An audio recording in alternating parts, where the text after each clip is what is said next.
Hello friends, स्वागत है आप सभी लोगों का हमारे चैनल क्विक स्टडी में। मैं कमल बेस्ट। इस वीडियो के माध्यम से दोस्तों आपके यहाँ पर कराऊंगा ऊतक का दोस्तों भाग नंबर 2 अर्थात टिश्यू का पार्ट नंबर 2। इससे पहले दोस्तों आपको भाग नंबर 1 में महत्वपूर्ण वाले क्वेश्चन को कराया जा चुका है। उनको भी दोस्तों यदि आपने ना देखा हो तो आप उनको देख लें जरूर, ताकि आप दोस्तों क्वेश्चन को तैयार कर पाएं। तो आज हम भाग नंबर 2 में बात करेंगे महत्वपूर्ण वाले क्वेश्चन की। जो आपके बचे हुए क्वेश्चन थे उनको दोस्तों भाग नंबर 2 में देखेंगे। तो आइए शुरू करते हैं। और देखिए दोस्तों, यदि आपने हमारे चैनल को सब्सक्राइब ना किया हो तो प्लीज हमारे चैनल को सब्सक्राइब करें और बेल आइकन को प्रेस करना ना भूलें, ताकि हमारी वीडियोस की नोटिफिकेशन आपको प्रथम प्राप्त हो सके। तो देखिए दोस्तों, आपको 24वां क्वेश्चन बताया था हमने, 24 क्वेश्चन। पौधों की बाह्य सतह पर एक मोम जैसी जल प्रतिरोधी परत किस कोशिका की बनी होती है? तो ये दोस्तों आपको बताया था एपिडर्मल की बनी होती है। एपिडर्मल दोस्तों कोशिकाओं की बनी होती है। जो आपने देखा होगा पत्तियों पर भी दोस्तों खासतौर पर होती है झिल्ली नुमा, तो वो दोस्तों एक प्रकार से क्या करती है, जल को अंदर आने से रोकती है। अब देखिए दोस्तों, यहाँ पर 25वां क्वेश्चन क्या कहता है, पत्ती के एपिडर्मस में छोटे छोटे छिद्र होते हैं, वो क्या कहलाते हैं? ये क्वेश्चन बार बार आता है दोस्तों। जो एपिडर्मस होता है दोस्तों, जो आपको झिल्ली बताई, इसी में छोटे छोटे छिद्र होते हैं इस प्रकार के, जो क्या करते हैं दोस्तों, एक प्रकार से ये वायु को अंदर बाहर करते हैं और वाष्पोत्सर्जन की क्रिया करते हैं। तो आपको याद होना चाहिए, दो चीजें ये करते हैं दोस्तों। तो इनको क्या कहते हैं, आप रंध्र कहते हैं, या दोस्तों आप इनको क्या कह देंगे, स्टोमेटा कह देंगे। स्टोमेटा या फिर आप रंध्र कहेंगे। तो आप दोनों को याद रखेंगे। आप अंग्रेजी में कहेंगे तो आपका स्टोमेटा हो जाएगा, हिंदी में दोस्तों आपका रंध्र हो जाएगा। तो ऑप्शन नंबर आपका सी वाला सही हो जाएगा। इनके दो कार्य भी आप याद रखेंगे। अगला क्वेश्चन देखिए दोस्तों, 26वां क्वेश्चन क्या कहता है, अंतर्विष्ट विभज्योतक पौधे के कहाँ उपस्थित होता है? आपको दोस्तों हमने बताया था पादप ऊतकों में आपके मुख्यतया विभज्योतक होते हैं और दूसरे दोस्तों आपके स्थायी होते हैं। विभज्योतक का मतलब होता है दोस्तों जो कि कोशिकाओं का विभाजन करने के बाद में पौधे के भागों में वृद्धि करते हैं। पौधे के कुछ भाग होते हैं जिनमें वृद्धि होती है, तो वहां पर दोस्तों विभज्योतक के द्वारा ही होता है, क्योंकि बार बार विभाजित होकर उनको बढ़ाते हैं। तो यहां पर देखिए, जब विभज्योतक विभाजित होना बंद हो जाता है तो वहीं पर क्या बनता है, स्थायी ऊतक बनते हैं। तो यहां पर आपको पूछा गया है अंतर्विष्ट वाला जो विभज्योतक होता है वो कौन से वाले भाग में होता है? ये तने के ऊपरी वाले भाग में होगा, या पत्तियों के आधार में होगा, या टहनियों के पर्व के दोनों ओर होगा, या बी और सी दोनों? ये दोस्तों आपका बी और सी दोनों हो जाएंगे। ये पत्तियों की सतह पर होता है, आधार पे, आधार या फिर आप कहें सतह पे दोस्तों, और साथ ही साथ दोस्तों टहनियों के पर्व के दोनों ओर भी होता है। तो ऑप्शन नंबर आपका डी वाला सही हो जाएगा। अगला क्वेश्चन देखिए दोस्तों, एक विशिष्ट कार्य करने के लिए स्थायी रूप और आकार लेने की क्रिया को क्या कहते हैं? अब दोस्तों यहाँ पर देखिए, जब विभज्योतक जो ऊतक बताए हमने आपको, पादप ऊतक, विभज्योतक, ये दोस्तों एक विशेष कार्य को करने के लिए क्या करते हैं, विभाजित होना बंद कर देते हैं। तो वहां पर दोस्तों एक विशेष प्रकार का आकार लेते हैं, उसको आप बोल देते हैं विभेदीकरण। विभेदीकरण आप कहेंगे, ऑप्शन नंबर आपका सी वाला होता है। तो विभेदीकरण आप याद रखेंगे। इसी के बाद दोस्तों आपका स्थायी ऊतक बनता है। तो ये बीच वाली प्रक्रिया है। अगला क्वेश्चन देखिए, सरल स्थायी ऊतक कौन से होते हैं? अब देखिए, सरल स्थायी ऊतकों में आपके दो प्रकार के होते हैं दोस्तों स्थायी ऊतक। पहला आपका होता है सरल वाले, और दूसरा आपका होता है दोस्तों जटिल वाले, जो कॉम्प्लेक्स होते हैं। अब देखिए दोस्तों, आप सरल किनको कहेंगे, जो समान प्रकार के दोस्तों क्या होंगी, कोशिकाएं होंगी। क्योंकि आप ऊतक का मतलब तो आप जानती हैं, ऊतक क्या होता है, कोशिकाओं का समूह होता है। तो यहां पर देखिए आपकी सरल ऊतक में दोस्तों एक प्रकार की कोशिकाएं होंगी। तो ऐसा कोशिकाओं का समूह क्या कहलाएगा, सरल स्थायी ऊतक कहलाएगा। और जो आपके जटिल वाले होंगे उनमें दोस्तों आपके कई प्रकार की कोशिकाएं होंगी। इसको आपको आगे क्वेश्चन में बताएंगे।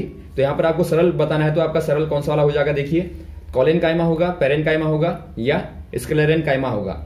ये दोस्तों आपके तीनों के तीनों क्या है, सरल स्थायी ऊतक है दोस्तों। तो ऑप्शन नंबर आपका डी वाला सही हो जाएगा, उपरोक्त सभी।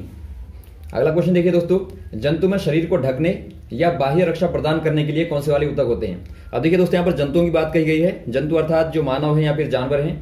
तो इनमें दोस्तों बाहर से रक्षा प्रदान करने के लिए या ढकने के लिए दोस्तों कौन से वाले ऊतक होते हैं आपको बताना है। ये दोस्तों आपका एपिथेलियमी ऊतक होगा, या संयोजी ऊतक, या पेशी ऊतक, या तंत्रिका ऊतक। ये दोस्तों आपके यहाँ पर हो जाएगा एपिथेलियमी ऊतक दोस्तों, एपिथेलियमी ऊतक। ये दोस्तों क्या करते हैं, खासतौर पे इनके द्वारा ही दोस्तों हमारी छालें बाहर की जो बनी रहती हैं, जो रक्षा प्रदान करने वाली होती हैं, वो दोस्तों ये एपिथेलियमी की बनी होती हैं। तो आपका बार बार आता है, इसे भी आप याद रखेंगे। और आपको मालूम होगा संयोजी ऊतक एक प्रकार से क्या होता है, रक्त का जो ऊतक होता है संयोजी ऊतक होता है, तरल संयोजी ऊतक होता है। और पेशी ऊतक जिनसे पेशियां बनी होती हैं, और तंत्रिका ऊतक जिससे हमारा पूरा तंत्रिका तंत्र बना होता है। अगला क्वेश्चन देखिए दोस्तों, मुंह और आहार नली किस ऊतक की बनी होती है? अब देखिए यहाँ पर जो मुंह बना होता है दोस्तों और आहार नली बनी होती है, ये भी दोस्तों एपिथेलियमी ऊतक की ही बनी होती है।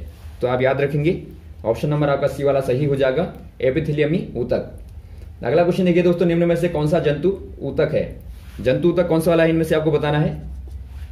ये विभज्योतक होगा या स्थायी ऊतक होगा या जाइलम होगा या तंत्रिका ऊतक होगा। ये दोस्तों आप यहाँ पर देखते हैं तंत्रिका ऊतक केवल यहाँ पर आपको दिखाई देता है, जो कि जंतु ऊतक है दोस्तों। और तीनों के तीनों पादप ऊतक दिखाई देते हैं आपको, विभज्योतक हो गया, स्थायी हो गया और जाइलम हो गया, ये पादप ऊतक हैं। अगला क्वेश्चन देखिए दोस्तों, संवहन बंडल का निर्माण कौन करता है? अब देखिए संवहन बंडल होता क्या है?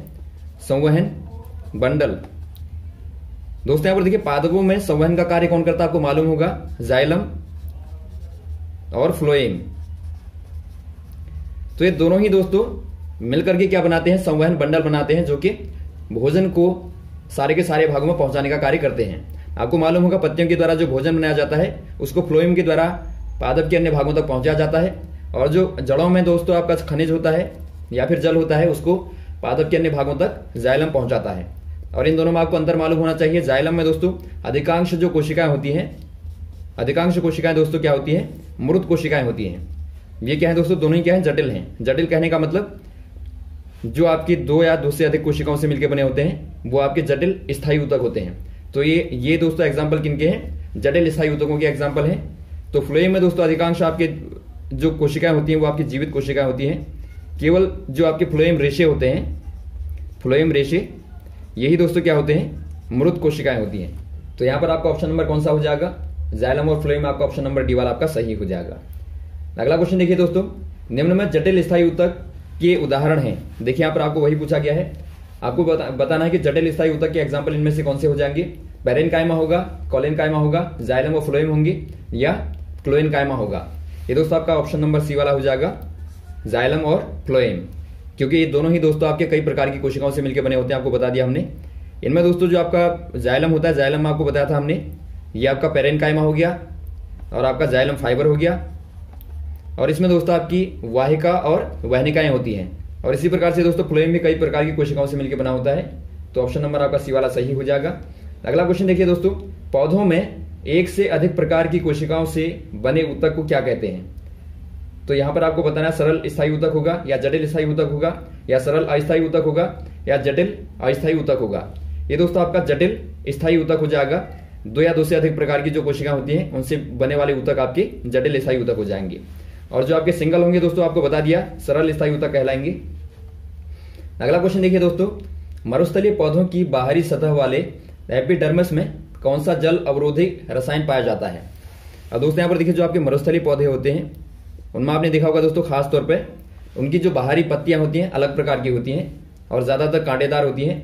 तो यहाँ पर आपको बताना है कि जो एपिडर्मिस वाला भाग होता है, जो बाहरी झिल्ली आपको बताई जो कि जल को अंदर आने से रोकती है या फिर बाहर जाने से रोकती है, तो उनमें दोस्तों एक खास प्रकार का रसायन पाया जाता है जो आपके मरुस्थलीय पौधे होते हैं।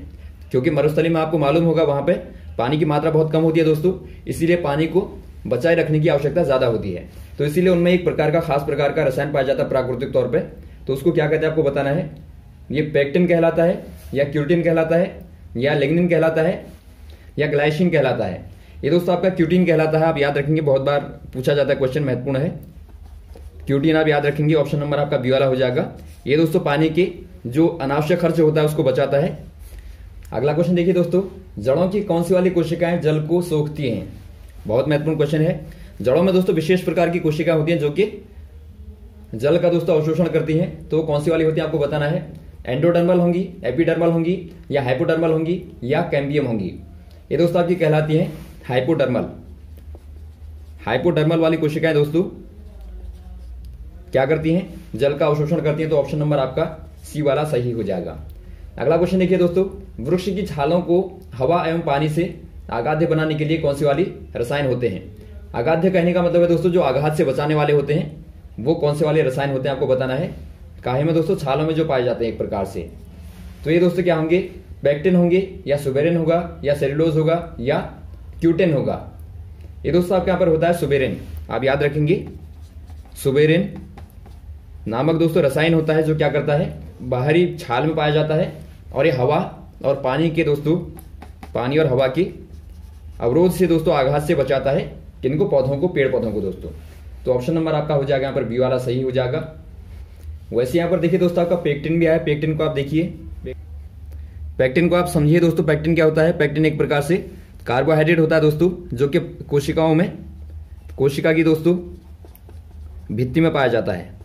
और ये क्या करता है? कोशिकाओं को, पादप कोशिकाएं जो होती हैं उनको जोड़ने का कार्य करता है।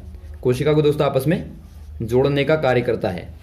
और वैसे ही आप यहाँ पर देखिए सेल्यूलोज आया है, तो सेल्यूलोज के बारे में भी आपको मालूम होना चाहिए। ये दोस्तों क्या होता है? एक प्रकार से ये कार्बनिक कंपाउंड होता है, अर्थात ऑर्गेनिक कंपाउंड होता है दोस्तों। और इसमें बीटा डी ग्लूकोज होते हैं,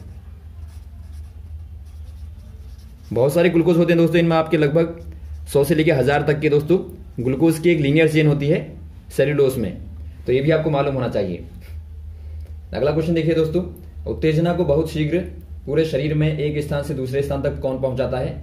ये पेशी ऊतक होगा, या तंत्रिका ऊतक होगा, या संयोजी ऊतक होगा, या एपिथेलियमी ऊतक होगा? ये दोस्तों आपके यहाँ पर हो जाएगा तंत्रिका ऊतक, अर्थात नर्वस टिश्यूज दोस्तों, जो कि हमारे शरीर में पूरे संचार का कार्य संपन्न करती हैं। और ये दोस्तों आपकी तंत्रिका कोशिकाओं से मिलकर बनी होती हैं, जो कल आपको बताया था हमने पूरा, इस प्रकार की कोशिकाएं होती हैं, इनसे मिलकर बनी होती हैं। अगला क्वेश्चन देखिए दोस्तों, पौधों को यांत्रिक मजबूती प्रदान करने वाला ऊतक कौन होता है? पौधों को दोस्तों एक प्रकार से यांत्रिक मजबूती, यांत्रिक तौर पे जो मजबूत करता है दोस्तों, वो कौन सा वाला ऊतक होता है आपको बताना है। ये पैरेन्काइमा होगा, या फ्लोएम होगा, या जाइलम होगा, या एपिडर्मिस होगा? ये दोस्तों आपके यहाँ पर होता है जाइलम। आप याद रखेंगे, जाइलम दोस्तों इनको क्या करता है? एक प्रकार से मजबूती प्रदान करता है दोस्तों, यांत्रिक मजबूती। और एक किसके साथ में मिलकर करता है दोस्तों? जाइलम जो है लिग्निन के साथ में, याद रखेंगे आप, लिग्निन के साथ में दोस्तों मिल करके इनको मजबूती प्रदान करता है। और आप लिग्निन को याद रखेंगे दोस्तों, यह पादपों का सीमेंट कहलाता है। एक प्रकार से पादपों में एक प्रकार से सीमेंट का कार्य करता है, जो कि मजबूती प्रदान करने का कार्य करता है दोस्तों। तो बहुत बार क्वेश्चन आता है, तो आप इसको भी याद रखेंगे। अगला क्वेश्चन देखिए दोस्तों, मानव शरीर में गति के लिए उत्तरदायी ऊतक कौन सा वाला होता है? एक क्वेश्चन भी आपका बार बार आता है, मानव शरीर में जो गति के लिए उत्तरदायी होता है दोस्तों, वो वाला ऊतक कौन सा वाला होता है आपको बताना है। ये संयोजी ऊतक होगा, या पेशी ऊतक होगा, या तंत्रिका ऊतक होगा, या कोई नहीं? ये दोस्तों आपके यहाँ पर हो जाएगा पेशी ऊतक। पेशी ऊतक दोस्तों गति के लिए रिस्पॉन्सिबल होता है, तो ऑप्शन नंबर आपका बी वाला सही हो जाएगा।